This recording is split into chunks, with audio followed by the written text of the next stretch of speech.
আমরা দেখেছি একজন সাবেক সভাপতি তিনি বলেছেন রাজশাহী বিশ্ববিদ্যালয়ের একটি হলে যে অস্ত্র আছে সেই অস্ত্র দিয়ে নাকি তারা প্রশাসনকে কয়েকদিন চ্যালেঞ্জ করতে পারবে। এইটা একজন ছাত্র সংগঠনের সভাপতির বক্তব্য। সুতরাং ঈমান আকীদার আলাপ বাদ দিয়ে আপনাদের যে বাস্তব চরিত্র সেই চরিত্র এখন সাধারণ শিক্ষার্থীদের সাথে উন্মোচন করার সময় এসেছে। এবং আপনাদের কাছে যেহেতু রাজশাহী বিশ্ববিদ্যালয়ের রাজশাহী জেলা এবং মহানগরের নেতৃবৃন্দ আছে, আপনাদের কাছে অনুরোধ থাকবে, আমরা দেখেছি এই সংগঠন যারা বাংলাদেশের যেই জায়গায় অন্য ক্যাম্পাস থেকে অপেক্ষাকৃত শক্তিশালী সেইখানে তাদের আসল চরিত্র উন্মোচিত হচ্ছে। আমরা দেখেছি তারা 5 আগস্টের পরবর্তী সময়ে চট্টগ্রামের মহসিন কলেজে এবং চট্টগ্রাম কলেজে ইসলামী ছাত্র শিবিরের নেতাকর্মীরা আমাদের সাধারণ শিক্ষার্থীদেরকে ক্যাম্পাস থেকে বের করে দিয়েছে। ছাত্র দলের যারা রাজনীতি করে তাদেরকে ক্যাম্পাস থেকে বের করে দিয়েছে। অর্থাৎ যেখানে একটু শক্তি আছে সেখানেই তাদের বাস্তব চরিত্র দেখা যায়। আবার যেখানে অপেক্ষাকৃত তারা দুর্বল, লোকবল নাই, জনশক্তি নাই, সেইখানে আর একটা বয়ান তারা তৈরি করে, সেটা হচ্ছে সাধারণ শিক্ষার্থীদের বয়ান। সাধারণ শিক্ষার্থীদের বয়ান ধরে ছাত্র রাজনীতি চলবে না, ছাত্র রাজনীতি চলবে, রেজুর ভিত্তিক রাজনীতি চলবে না।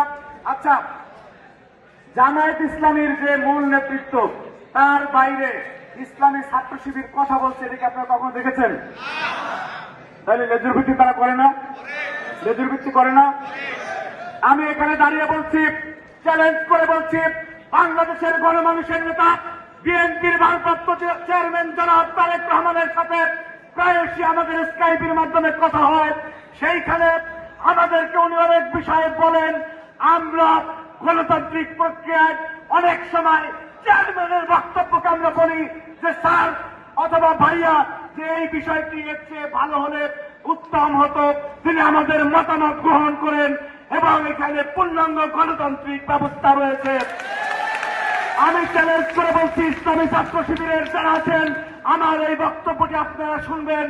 আপনারা জামাতের আমির তো দূরের কথা, জামাতের একজন থানার নেতার বিরুদ্ধে কথা বলার কোন যোগ্যতা, কোন সক্ষমতা ছাত্র শিবিরের না। সুতরাং গণতন্ত্র কোথায় রয়েছে? গণতন্ত্র রয়েছে শহীদ রাষ্ট্রপতি জিয়াউর রহমানের মধ্যে, যেই নেতা বহুদলীয় গণতন্ত্র প্রবর্তন করেছিলেন। গণতন্ত্র রয়েছে আপসীন দেশনেত্রী বেগম খালেদা জিয়ার মধ্যে, যিনি সংসদীয় ব্যবস্থা তৈরি করেছিলেন।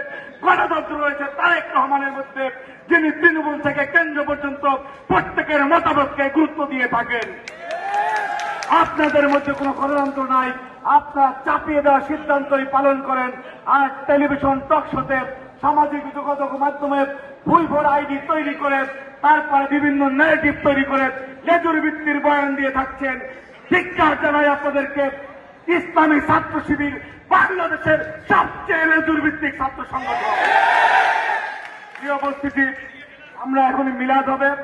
আর একটি কথা বলে, 5 আগস্টের আগে জুলাই গণঅভ্যুত্থানে জাতিসংঘের ইউনিসেফের তথ্য অনুযায়ী 74 জন নিষ্পাপ শিশুকে খুনি হাসিনা এবং তার চেলা চুপন্দারা গুলি করে হত্যা করেছে।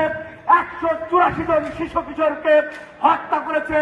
আপনাদের বিবেককে প্রশ্ন করতে চাই, বাংলাদেশের কোন প্রান্তে, টেকনাফ থেকে তেতুলিয়া, আপনারা কি দেখেছেন আওয়ামী লীগের কোন নেতাকর্মী এবং অঙ্গ সহযোগী সংগঠনের কারো ভিতরে কোন অনুশোচনা বোধ আছে যে আমরা এতগুলি মানুষকে হত্যা করেছি? অনুশোচনা আছে? সুতরাং আওয়ামী লীগের বিষয়ে কোন ধরনের আলাপ চলবে না। আওয়ামী লীগকে বৈধতা দেওয়ার জন্য যেই জামাত শিবির চক্র নিজেদের লোকবল বাড়ানোর জন্য, জনশক্তি বাড়ানোর জন্য আওয়ামী লীগকে প্রশ্রয় দিচ্ছে, তাদেরকে সেই পথ থেকে ফিরে আসার আহ্বান জানাচ্ছি।